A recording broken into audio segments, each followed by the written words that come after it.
Bonjour à tous, bienvenue dans cette nouvelle méditation biblique. On continue à suivre le personnage d'Abraham aujourd'hui dans Genèse 20, qui est un chapitre, vraiment un chapitre de fête, parce que enfin, dans ce chapitre, la promesse s'accomplit. Dieu avait promis à Abraham qu'il lui donnerait une descendance. Eh bien, ça y est, Dieu a donné à Abraham et à Sarah un fils. Isaac est né. C'est génial, c'est super, ils font une grande fête pour célébrer ça et très rapidement, en fait, la joie va être voilée, des événements moins heureux vont se passer parce que, à l'occasion de cette fête, va ressortir l'opposition entre Sarah et Agar. Pendant cette fête-là, Sarah va voir le fils que Dieu avait donné à Agar, il va le voir rire.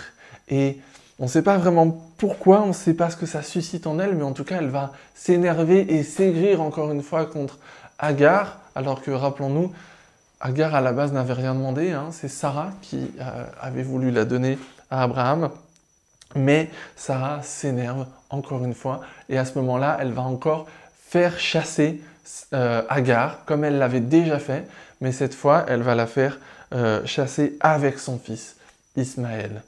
Et c'est vraiment terrible, on a ce moment où Agar est dans le désert et elle se dit c'est fini pour moi, c'est fini pour mon fils. Et donc elle pose son fils un peu loin d'elle parce qu'elle ne veut pas le voir mourir. Elle s'éloigne et elle laisse éclater toute sa tristesse, tout son désarroi. Mais Dieu, encore une fois, comme il l'avait fait la première fois, va venir à leur aide. Pourquoi Dieu fait ça ? Souvenez-vous, quand la première fois Sarah avait chassé Agar, Dieu était venu à sa rencontre et il lui avait promis qu'il bénirait son fils. Et il avait promis aussi à Abraham qu'il bénirait Ismaël, que la promesse s'accomplirait à travers Isaac, mais que Ismaël aussi serait béni. Dieu l'a promis et donc Dieu le fait.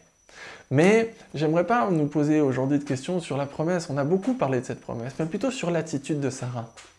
Sarah, ça y est, Dieu lui a donné un enfant.